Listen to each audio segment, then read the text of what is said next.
Welcome back to the MadStem Lab's Coding with Scratch series. Today in our second lesson, we're going to dive into how to make your sprites move. By the end of this tutorial, you'll know how to use different motion blocks to animate your sprites across the Scratch stage. Let's get moving. Once you're logged into Scratch, let's start by creating a new project.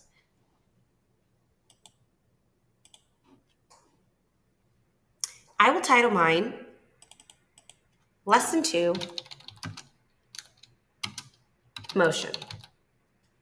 Remember, you can select a new sprite or use the default cat. Let's begin by exploring the motion blocks.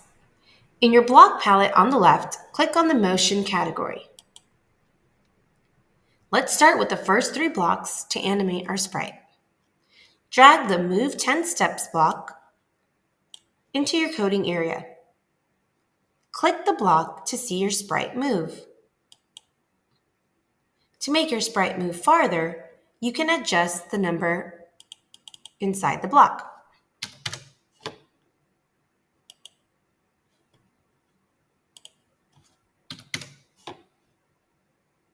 Now, if we want to keep moving our sprite continuously, we need to use a loop. To do that, click on the Control category and drag the Forever block into your coding area.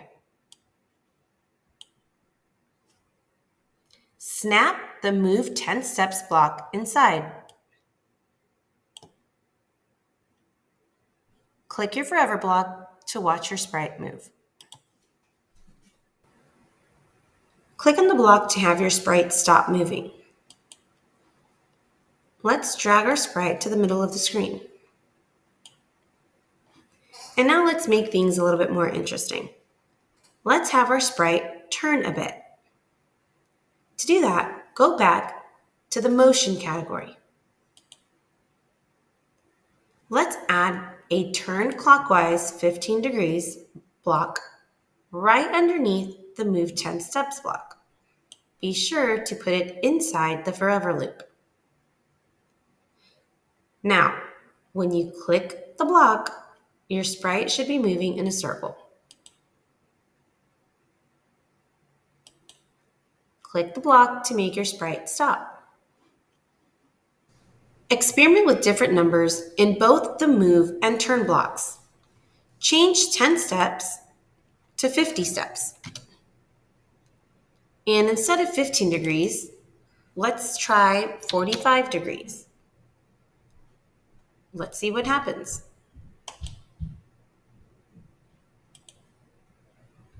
Play around to see the effects of these changes. Let's straighten out our sprite. To do that, click on Direction. You can use the arrow key to straighten out your sprite, or you can simply type in the number 90.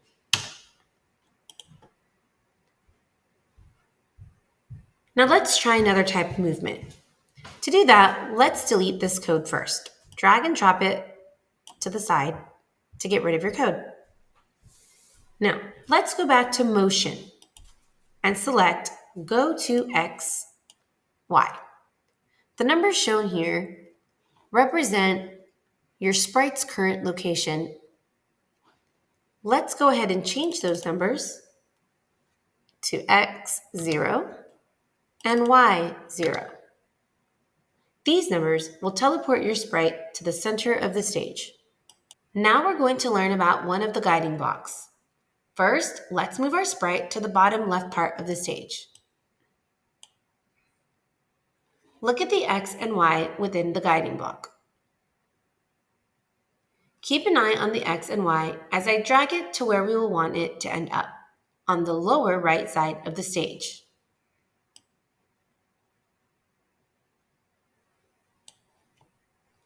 Notice how the numbers in the X and Y guide block have changed so that it matches where your sprite is currently at.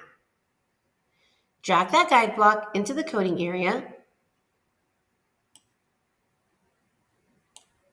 and move your sprite back to the bottom left part of the stage. Click on the block and watch what happens.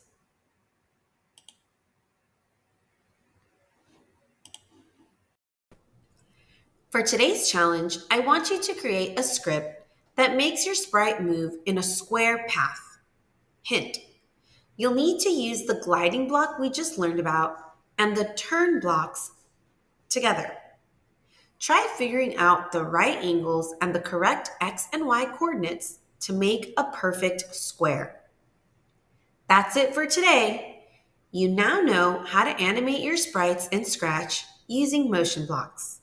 Play around with these blocks, try the challenge, and see what interesting patterns you can create. In our next lesson, we will learn how to add sounds and effects to make our projects even more exciting. Keep experimenting, and I'll see you next time.